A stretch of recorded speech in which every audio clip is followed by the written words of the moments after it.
Okay, deep breath, everyone. Hamas attacked Israel. Israel attacked Hamas. Hezbollah attacked Israel. The Houthis attacked Israel. The United States attacked the Houthis. Israel attacked Syria. Iran attacked Israel. Israel attacked Iran. Israel attacked Iran again. Israel attacked Hezbollah. Iran attacked Israel. And, of course, there is always the shadow of nuclear weapons. Look, I know that there was a lot of nuance lost in that last narration. Quite frankly, though, nuance misses the point. The Middle East is a tangled web of chaos, and is on the brink of something much worse. Fortunately, the brink is not the end, and there is a way to get back. But to get a grip on what is going on here, let's focus on the crux of the issue that is happening right now. Turn to how Israel and Iran will handle the current exchange, and then cover a variety of lingering questions. To begin, Hamas launched a surprise attack on Israel on October 6, 2023. For almost a year now, Israel has been fighting a war in the Gaza Strip, intending to destroy as much of Hamas as possible, but also destroying a lot of other things in the process. Contemporaneously, Hezbollah began firing artillery into the northern part of Israel. Indeed, this has come further into focus as the war in Gaza dragged on, and discussions of some type of agreement have entered the picture, even as they have not gone very far. With that in mind, as a matter of basic political military strategy, Israel's willingness to depart from Gaza is a function of 1. How much it expects to succeed by continuing, and 2. The cost that it anticipates paying in the process.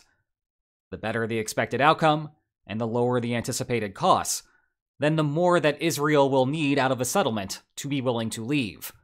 Well, we have already seen how third parties are trying to influence this process. The most basic of these actions has been from the Houthis in Yemen, occasionally firing rockets into Israel, but more prominently by attacking ships passing through the Bab el-Mandab Strait. The United States, partially not wanting to have Israel handicapped in that regard, but also a major beneficiary of global supply chains, wanted to stop the Houthis' power play. And with the world's greatest navy by a nautical mile, its solution was to set up Operation Prosperity Guardian. Now, the operation has stemmed the bleeding, but disruptions along the strait continue. Meanwhile, back on land, Hezbollah had a different plan coming from the opposite side. Hezbollah's artillery strikes have forced tens of thousands of Israelis to flee from northern Israel. That, effectively, has become an opportunity cost for Israel to continue in Gaza. After all, if its soldiers depart Gaza, the Hezbollah artillery strikes will, in all likelihood, end, and those displaced Israelis can return home. For its part, Hezbollah wants to force Israel to accept a less attractive outcome, and so the artillery strikes could have the desired effect, in theory. However, Israel had a choice to make. It could either accept those higher costs coming from Hezbollah and just stick it out in Gaza, or it could pay a separate cost to try to disable Hezbollah and shrink its cost for fighting in Gaza back to something more manageable. Indeed, this is the direction that Israel has gone over the last month. First with its pager plot to detonate hidden explosives inside of Hezbollah's messaging systems. Then with the decapitation strikes, which included the decades-long head of Hezbollah. And then, just as I clicked publish on the video that was describing that situation, a ground invasion of southern Lebanon began. Well, for now, Israel is only describing it as an incursion. The apparent goal there is to secure territory up until a river. Always a good idea to find something tactically easier to defend. And those earlier operations conceivably have softened Hezbollah to facilitate that military process. If successful, it would in turn create a buffer from further artillery attacks into northern Israel. Again, the goal for Israel is to shrink the costs of continuing in Gaza and increase its leverage when negotiations restart. But the problem for Israel here is that there is always a bigger fish. The Triple H of Hamas, Hezbollah, and the Houthis are underwritten by the sledgehammer known as the Islamic Republic of Iran. and it is time to play the game of chicken. Right now, the situation is further degenerating, with Iran firing about 180 ballistic missiles into Israel, likely in response to the assassinations, but also timed up against the Lebanon border crossing. The point is to wrestle back those costs into Israel's calculations by deterring further actions against Iran's coalition partners that would otherwise mitigate that damage. How successful that strategy will be remains unclear, though. At a minimum, the United States and Jordan combined with Israel to shoot down the vast majority of those ballistic missiles. It appears that no Israelis were killed as a result. That starts to make you wonder whether Iran was intentionally trying to do something that appeared splashy but had no real consequence, or if Iran at this point is incapable of actually damaging Israel. In contrast, Iran claims to have hit a hangar of 20 F-35 fighters, but there is no confirmation of that yet. Regardless, Israel has the option to attack back, and that is where we sit now. The last time that something like this happened was back in April, when Iran seemingly telegraphed its own strike that primarily consisted of less potent drones, but also came with some ballistic and cruise missiles. Back then, the United States also teamed with Israel and others to shoot them down, leading to few casualties. Israel indeed struck back, aiming at the defensive systems that protect some of Iran's nuclear facilities, which, contrary to the image here, Iran claims are for peaceful purposes, something that Western intelligence agencies doubt very much. Regardless, Israel's counterstrike seemed like a warning to Iran. Do it again, and we have an easier path to destroy something that you find truly valuable. Iran responded by saying that the Israeli efforts were ineffective and not worth responding to. Consequently, things remained relatively quiet for almost half of a year, even as Israel assassinated a Hamas leader on Iranian soil. But now that silence has been broken. Presumably, of course, Israel will do something to respond. But do you go for Iran's nuclear facilities now, taking advantage of that earlier strike? Or do you soften things up once again, holding back the more valuable targets for a situation when Iran does more serious damage, and then bring back those big targets into the picture? Well, at the risk of adding peer-reviewed research into the conversation, I have some bad news on this front. Imagine you have a country that could build a nuclear weapon. Well, fortunately for the rest of the world, those things are very expensive to initially construct, and somehow even more expensive to maintain afterward. That is why only 10 countries in the history of the world have produced them. It is not a matter of ability. If North Korea did it, think about how many others could. Rather, it is a matter of the price.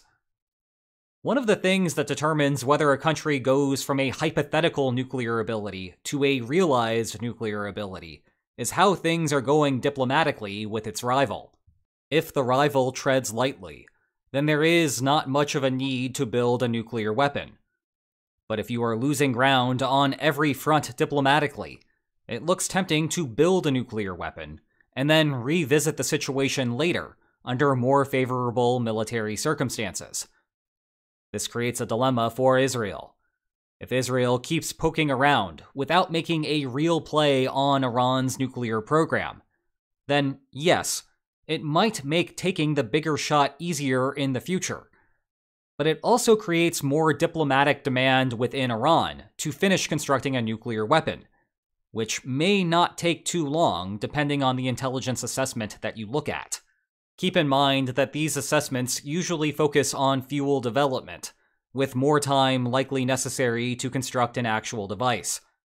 On the other hand, a preventive strike on nuclear facilities will still be a challenge, as long as Iran is operating them under mountains. So, the ball is in Israel's court. We will have to wait and see how it wants to handle that trade-off. For now, to close out, there were some questions from viewers worth covering for a bit. First, how does this affect the Russia-Ukraine war? The answer there is a weakly positive thing for Ukraine. The more Iran thinks that it needs its own arms, the less inclined that it will be to export them to Russia. Though keep in mind that part of the reason why we are in this mess in the first place is because Iran is flush with cash from sales to Russia, which has helped fund the axis of resistance. Meanwhile, from Ukraine's perspective, the main problem with arms aid is how the West's production infrastructure decayed over the last couple of decades, with the Soviet Union no longer around to motivate spending. The more chaos going on around the world, though, the better a reinvestment there looks for Washington. So that is helpful for Ukraine in the long run. It is also why, not too many days ago, Zelensky was touring the Scranton Army ammunition plant. Second question. Would Israel consider targeting the Ayatollah? My immediate thought there was no, emphasis on immediate. It would be a big risk because you cannot be confident that the result of the power struggle that would happen afterward would be much better than the status quo. And if the attack fails, then it is a safe bet that there would be a final nuclear weapons push.